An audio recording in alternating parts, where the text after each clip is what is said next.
میرے آقا کریم صلی اللہ علیہ وسلم نے فرمایا من آل جاریتن حتی تبلغ، کہ جس کے گھر کوئی ایک بچی ہو اور وہ اس کی اچھے سے پرورش کرے، فکان بی یوم القیامت ھکذا، تو وہ جس نے اچھے سے اپنی بیٹی کی پرورش کی ہے قیامت کے دن وہ میرے ساتھ اس طرح ہوگا۔ کیسے ہوگا؟ کہا جس کے گھر میں 2 بیٹیاں ہوں، فکان بی یوم القیامت ھکذا، صحابہ فرماتے ہیں فضم اصابعہ، سرکار نے انگلیوں کو ملا دیا کہ جو 2 بیٹیوں والا ہو اور ان دونوں کی پرورش اچھے سے کرتا ہو وہ میرے ساتھ قیامت میں اس طرح ہوگا جس طریقے سے یہ 2 انگلیاں جڑی ہوئی ہیں۔ اب بتائیے ان دونوں کے درمیان آپ کو کوئی فاصلہ نظر آ رہا ہے؟ کچھ بیچ میں نظر آ رہا ہے؟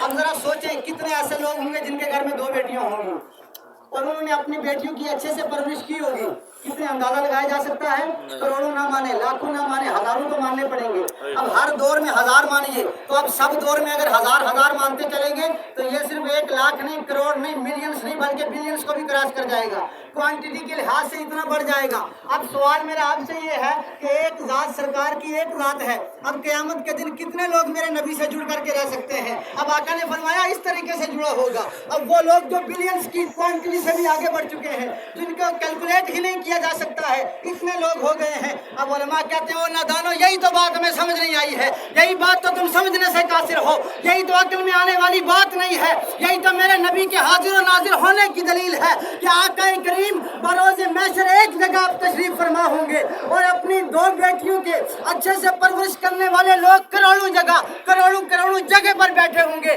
لیکن میرے نبی کو اللہ نے یہ معجزہ دیا ہے، حاضر و ناظر بنا کر کے بھیجا ہے کہ ہر آدمی کو ایسا سکون مل رہا ہوگا، تو ہر آدمی کو یہ محسوس ہو رہا ہوگا کہ وہ کہیں دور نہیں بلکہ محمد عربی کے قدموں میں بیٹھا ہوا رہا۔ سبحان اللہ، سبحان اللہ، یہ میرے نبی کے حاضر و ناظر ہونے کی دلیل ہے، سب سے بڑی دلیل، بولیں ذرا سبحان اللہ۔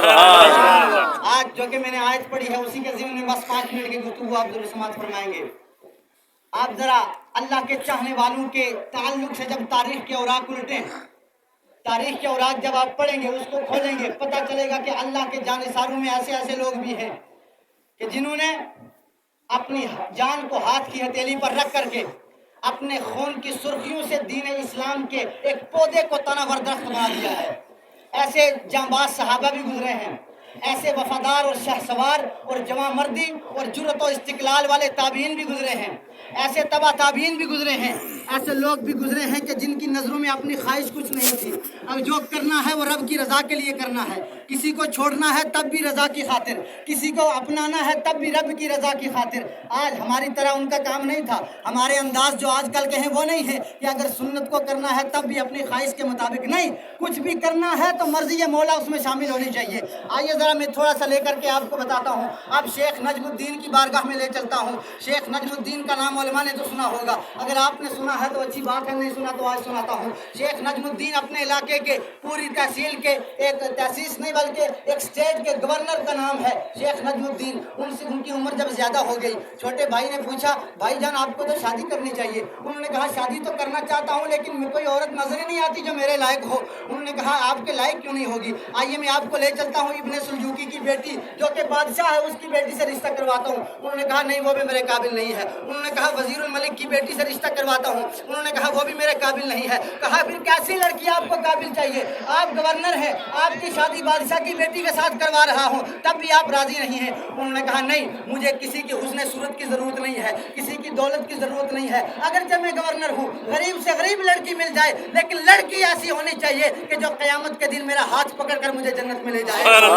لڑکی کے ذریعے اللہ تعالیٰ مجھے ایسا بیٹا عطا فرمائے کہ وہ مسلمانوں کا قبلہ اول جسے بیت المقدس کہا جاتا ہے اس کو آزاد کروا کر کے اور عیسائیوں کے قبضے سے چھڑا کر کے مسلمانوں کے حوالے کر دے تاکہ پھر وہاں جو ہے وہ اس کے بعد دین اسلام کی سرشار آ جائے، پھر دین اسلام کی فضا وہاں قائم ہو جائے۔ بھائی کو ان کی بات پسند نہیں آئی، اب اتنے میں وہ چلے گئے شیخ نجم الدین ایک مسجد میں مفتی صاحب کے پاس بیٹھے ہوئے تھے۔ اب مفتی صاحب کے پاس اچانک ایک پردے کے پیچھے سے ایک عورت آتی ہے،